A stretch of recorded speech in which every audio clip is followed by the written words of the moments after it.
তার মানে psychiatrist, lawyer, এগুলো ফাইজা তুমি সব জানতে?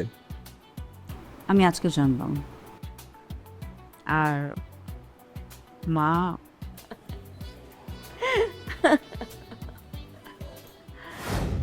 সন্তানের সুখ শান্তি সব বাবা মায়ের চাওয়া। এক সময় যেই সন্তান মায়ের আঁচলে বাঁধা থাকে, সময়ের ব্যবধানে সেই সন্তানই মায়ের একমাত্র ভরসা হয়ে দাঁড়ায়। সেই সন্তান যদি ভালো না থাকে, মা কি ভালো থাকতে পারে? কিন্তু ওরা ডিভোর্সটা কেন চলছে? একটা ছেলের সাথে একটা মেয়ের যখন সম্পর্ক তৈরি হয়, তখন তাদের চোখ ভরে থাকে স্বপ্ন।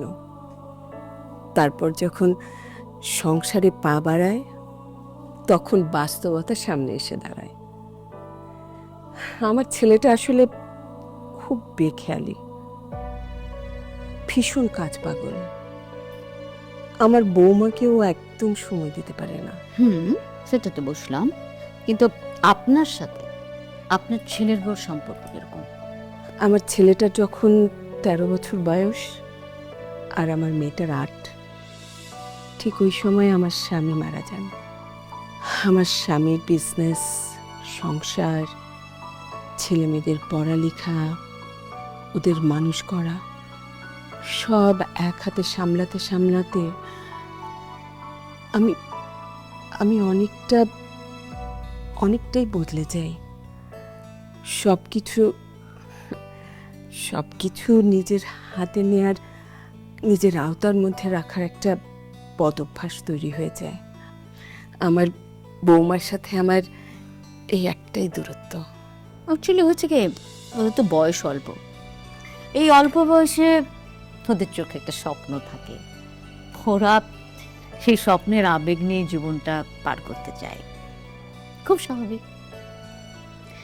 তবে এই রিলেশনশিপগুলি মানে মেনটেন করার জন্য পরিবারের যারা সিনিয়র আছেন তাদের অনেক দায়িত্বশীল হতে হয়। আই হোপ যে আপনি সেই দায়িত্বটা পালন করছেন। চেষ্টা করছি। তাই তো আমি যেটা পারি আর কি, আমি চেষ্টা করব ওদের যেন ডিভোর্সটা না হয়। আপনার প্রতি আমার কৃতজ্ঞতা শেষ থাকবে না। উকিল সাহেব আমার পরিচিত, ওনার মাধ্যমে আসলে আমি ওদেরকে আপনার কাছে পাঠিয়েছি। আমার বিশ্বাস আপনি আপনি আমাকে পুরোপুরি সাহায্য করবেন। আপনি এত অস্থির হবেন না, এটা আমার প্রফেশন। আমি ডেফিনেটলি যাব ওদের সংসারটা জানি না ভাঙে।